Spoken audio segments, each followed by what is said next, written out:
मेरा भाई जो है ये मोहम्मद हनीफ मोहम्मद यूसुफ ईसा, इस लड़के को मैंने साथ में लिया, इस नौजवान को साथ में लिया क्योंकि माजी में मेरे पैनल में मेरे वालिद साहब थे। वो बुजुर्गी की वजह से वार्ड में ध्यान नहीं दे सके। हमने तामीरी काम सब किए, लेकिन जो जहां पर जो जिस्मानी मेहनत करना थी वहां पर हमारी नुमाइंदगी कम हुई। इस बात को महसूस करते हुए हमने जो है मोहम्मद हनीफ यूसुफ ईसा को इस पैनल में लिया ताकि ये नौजवान हर वक्त इसमें काम का जज्बा है, काम करने की सलाहियत है, अल्लाह ने इसे शौक दिया है काम करने का। इसकी इस सलाहियत को महसूस करते हुए हमने इसको पैनल में लिया कि जहां हम लोग, मैं और गबू जो है मिलकर बजट लाकर काम कर सकते हैं। गबू में भी वो तड़प है, वो सलाहियत है कि वो हर एक आम आदमी का काम कर सकता है और इसके अलावा भी उसमें सलाहियत है कि वो बजट लाकर काम कर सकता है। हमने ऐसे लोगों को देखकर एक तामीरी पैनल बनाया कि मुस्तकबिल में हम कारपोरेशन के इलेक्शन में आवाम से जो वादा करें, जो वादा उनसे किया जाए उसे मुकम्मल किया जाए। आज भी हमारा वार्ड 70% आज तामीरी काम मुकम्मल हो चुके हैं। 30% हमारे वार्ड में तामीरी काम काज बचे हुए हैं, उनको मुकम्मल करना है। ये जिंदाबाद मुर्दाबाद और नारों की सियासत नहीं है, ये हमारी जरूरत और बुनियादी मसाइल की सियासत है। इसलिए आने वाले वक्त में जो 15 जनवरी को कॉरपोरेशन का इलेक्शन होने जा रहा है उसमें आप चारों वोट जो है पतंग निशान पर जो लगाकर इस तामीरी पैनल को कामयाब करें। आप लोगों का बहुत बहुत शुक्रिया। तेरा मेरा रिश्ता क्या?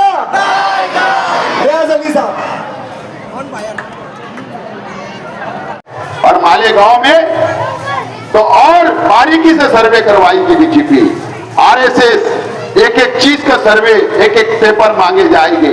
मुझे बताओ, यहाँ पर इस आयशा नगर इलाके के अंदर या हजार खोली इलाके के अंदर या मालेगांव शहर के अंदर कहाँ के लोग बसे हैं?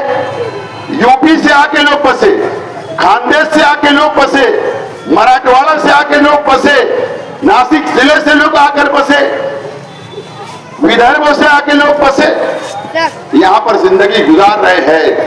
आपके अगर वालिदैन बुजुर्ग होंगे जो 80 साल की उम्र होगी, 70 साल की उम्र होगी, आजादी के बाद आई, आजादी के पहले अगर आपसे वो सबूत मांगे जाएंगे तो आप वो सबूत कैसे लाकर देंगे, ये सवाल भी आपके सामने होगा। मैं कोई सियासी तकरीर नहीं कर रहा, मैं कोई आपको डराने वाली बात नहीं बोल रहा।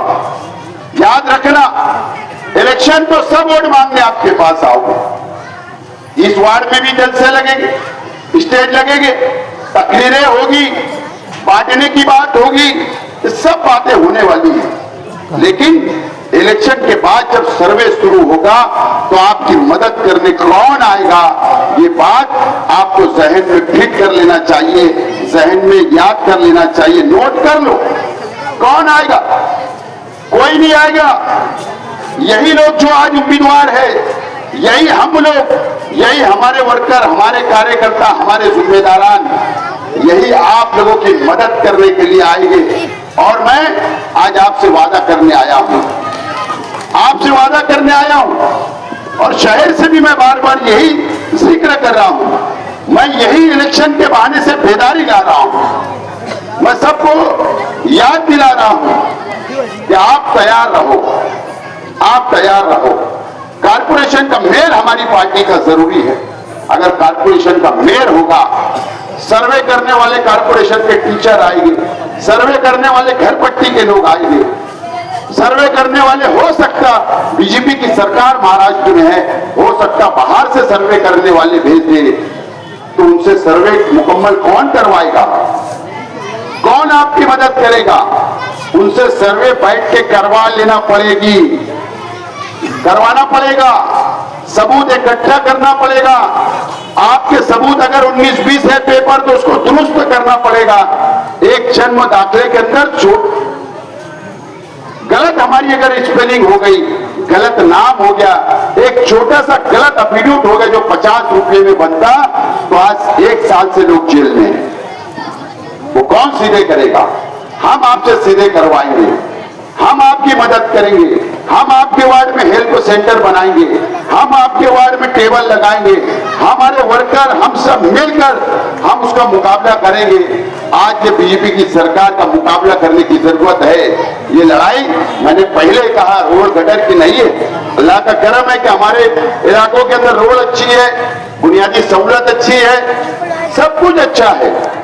थोड़ा बहुत जो भी वार्ड के अंदर, गलियों के अंदर, मोहल्ले के अंदर काम होगा तो सब इक़्तिदार आने के बाद, मेंबर चुन के आने के बाद वो काम मुकम्मल होगा।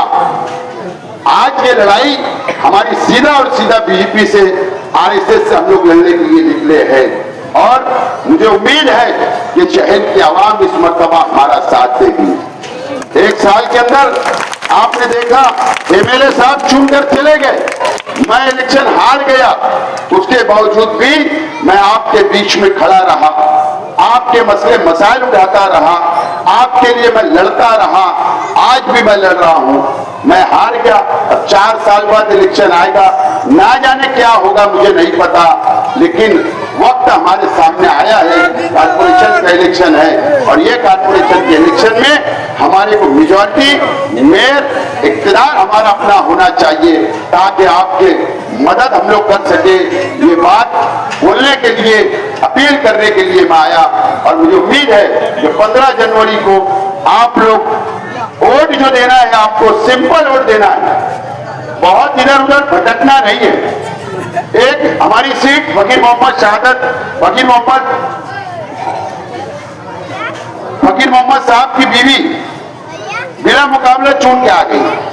अब जो मशीन होगी उस मशीन पे आपको जहां रिक्शा निशान दिखेगा वहां बटन दबा देना, 3 वोट आपको देना है, जहां बटन दिखे वहां दबाना है रिक्शा निशान पर। वोट देकर भारी अक्सरियत से कामयाब करो। हम एक मोहल्ले के, एक परिवार के लोग हैं। हो सकता उम्मीदवारों से आपकी नाराजगी, कॉर्पोरेटरों से नाराजगी, गलत फहमियां हो सकती, लेकिन आज मैं आपसे अपील करता कि आप लोग वो गलत फहमी, वो नाराजगी को थोड़ा दूर करिए और इस मर्तबा कारपोरेशन पे इस्लाम पार्टी का झंडा लहराना चाहिए, मेयर हमारा होना चाहिए, हमारे वार्ड से कॉर्पोरेटर चुनकर जाना चाहिए। आपके जहां रिश्तेदार है, जहां ताल्लुकात है, आप वहां पर भी ये बात की अपील करें। इसीलिए आज मैं वोट मांगने के लिए, अपील करने के लिए यहाँ पर आया था। मुझे उम्मीद है कि 16 तारीख का सूरज इंशाअल्लाह हमारे लिए एक नई मुस्तकबिल की तरफ होगा। बहुत बहुत शुक्रिया। खुदा हाफिज़।